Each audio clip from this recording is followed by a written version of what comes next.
Hello friends, स्वागत है आपका हमारे यूट्यूब चैनल में। मैं हूं सुखचंद यादव और आज हम क्लास 11th का वितान भाग 1 का पहला पार्ट भारतीय गायिकाओं में बेजोड़ लता मंगेशकर का इस पार्ट का प्रश्न उत्तर जानेंगे। सबसे पहले इसके लेखक का जीवन परिचय जान लेते हैं। इनके लेखक हैं कुमार गंधर्व।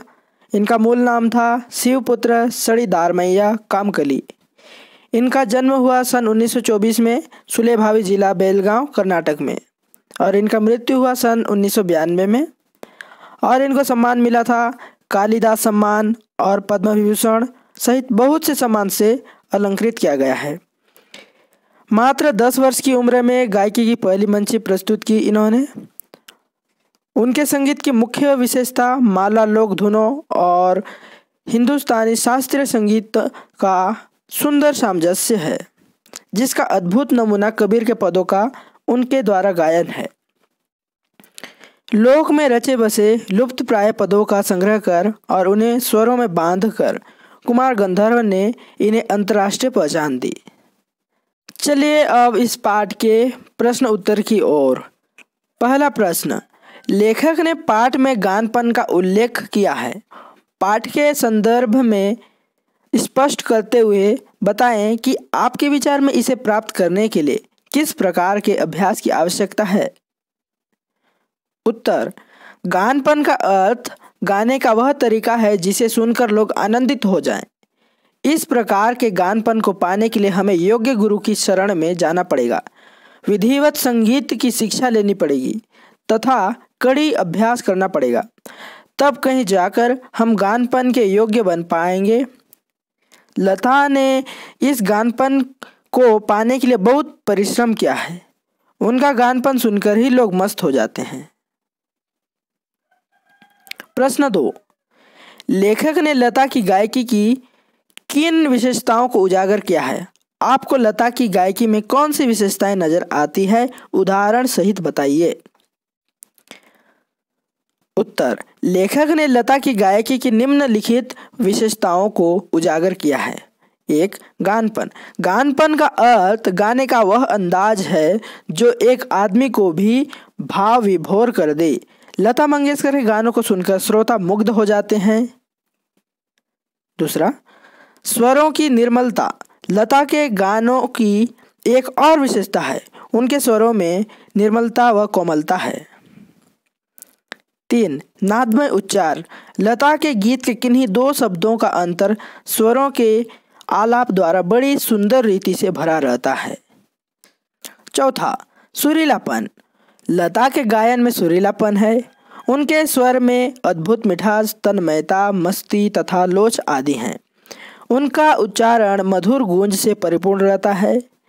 उनके सुरीले गीत श्रोताओं को मंत्र मुग्ध कर देती है। 5. उच्चारण की शुद्धता। उच्चारण की शुद्धता लता जी के गाने की प्रमुख विशेषता रही है। प्रश्न 3, लता ने करुण रस के गानों के साथ न्याय नहीं किया है, जबकि श्रृंगार परक गाने वे बड़ी उत्कटता से गाती हैं। इस कथन से आप कहाँ तक सहमत हैं। उत्तर, लेखक का यह अपना मत हो सकता है, लेकिन हमारा मत यह नहीं है। हम लेखक की तरह संगीत की बारीकी को नहीं जानते हैं, परंतु सुनकर उसे महसूस अवश्य कर सकते हैं। लता जी के गाए गाने ना कोई उमंग है ना कोई तरंग है। 2. नैना बरसे रिमझिम रिमझिम। ऊपर दिए ये गाने करुण रस के बेजोड़ उदाहरण हैं। उनके इन गानों का जादू ऐसा ही है जैसे श्रृंगार रस में गाए गानों की है। अगर हम दोनों की संख्या की तुलना करें तो करुण रस के गाने संख्या से कम हो सकते हैं, मगर ये इस बात का प्रमाण नहीं है कि लता जी ने करुण रस के गानों के साथ न्याय नहीं किया है। प्रश्न 4, संगीत का क्षेत्र ही विस्तीर्ण है। वहाँ अब तक अलक्षित, असंशोधित और अदृष्टिपूर्व ऐसा खूब बड़ा प्रांत है, तथापि बड़े जोश से इसकी खोज और उपयोग चित्रपट के लोग करते चले आ रहे हैं। इस कथन को वर्तमान फिल्मी संगीत के संदर्भ में स्पष्ट कीजिए।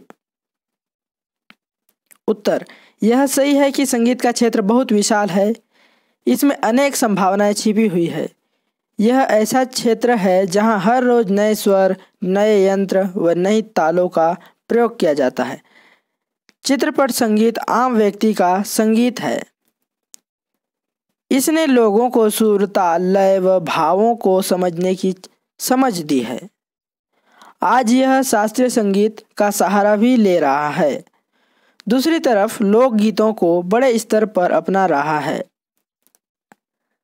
संगीतकारों ने पंजाबी लोकगीत, राजस्थानी, पहाड़ी, कृषि गीतों का प्रयोग करना शुरू कर दिया है।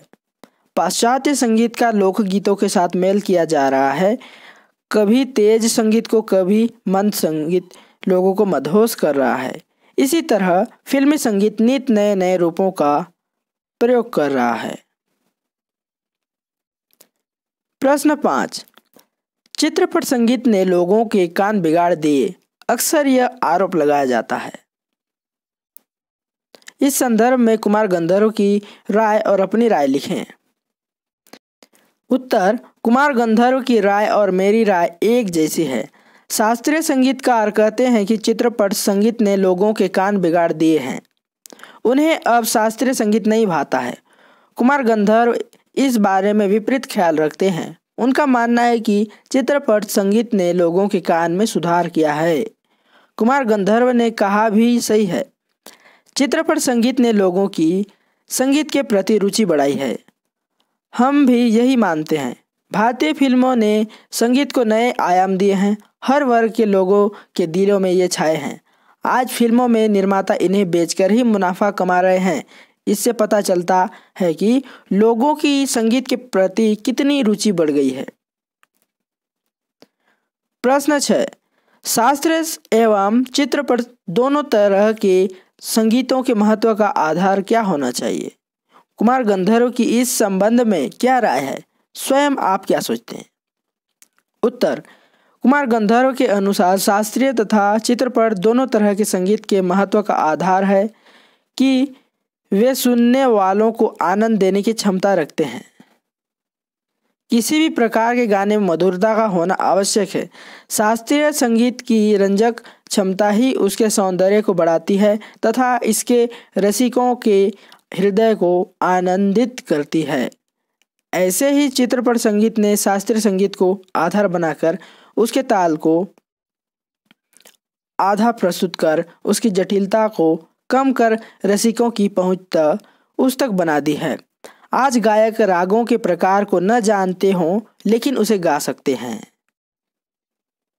अगर आप हमारे चैनल में नए हैं तो प्लीज़ सब्सक्राइब कर दीजिए और वीडियो पसंद आया तो प्लीज़ लाइक कर दीजिए। Thank you for watching. जय हिंद, वंदे मातरम।